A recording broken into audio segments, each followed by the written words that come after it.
नमस्कार दोस्तों, study DP channel में आपका एक बार फिर से स्वागत है।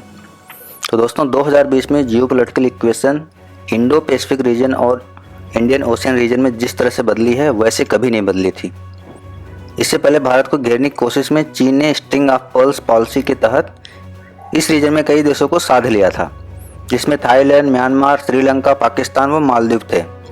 पर अब जब से भारत और यूएस ने चीन के इस चाल को समझकर पलटवार करना शुरू किया, तब से कई देश चीन के इस जाल से निकल चुके हैं। तो दोस्तों इस वीडियो में आपको दो पैक्ट के बारे में बताऊंगा जो कि अभी हाल में ही लास्ट वीक ही साइन किए गए हैं।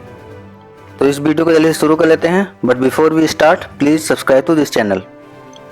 तो दोस्तों अभी 10 सितंबर को जब भारत अपने राफाल को भारतीय वायुसेना में इंडक्ट कर रहा था, उसी दिन भारत और जापान ने एक महत्वपूर्ण समझौते पर साइन किए।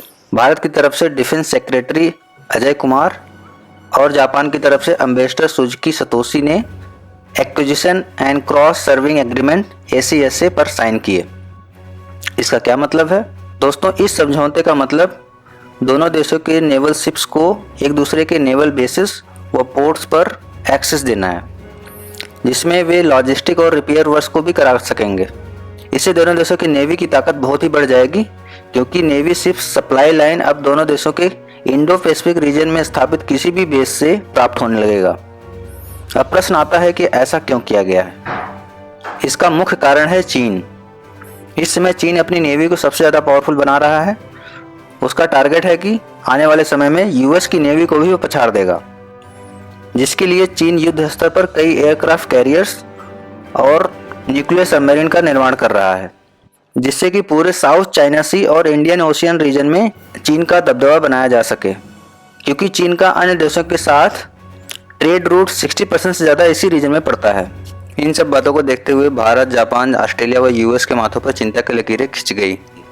इसका परिणाम क्वाड ग्रुप के रूप में सामने आया है।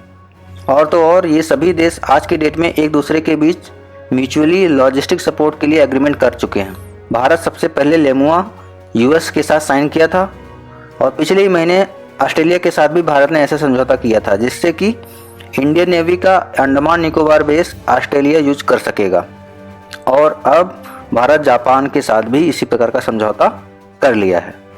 इन चारों देशों का प्रयास यह है कि इंडो पैसिफिक रीजन, जिसमें साउथ चाइना से भी आता है, और इंडियन ओशियन रीजन में चीन के प्रभुत्व को धराशायी किया जा सके।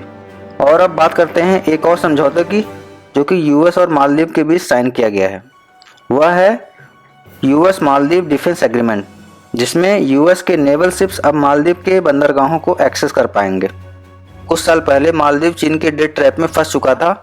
आशंका थी मालदीव को श्रीलंका के हम्बनटोटा पोर्ट की तरह अपने किसी पोर्ट को 100 साल की लीज पर चीन को देना पड़ जाता, क्योंकि मालदीव ने चीन से भारी भरकम कर्ज उठा लिया था, जिसे वह पे करने में सक्षम भी नहीं था।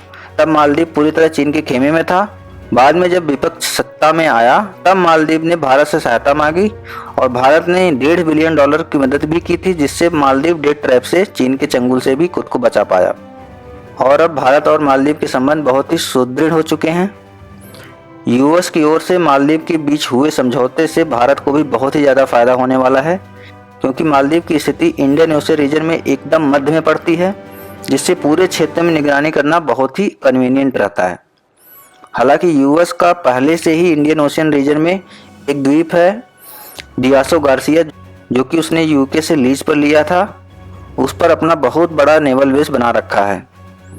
यूएस वहां से इस क्षेत्र में अपना प्रभुत्व पहले से ही स्थापित कर रखा है।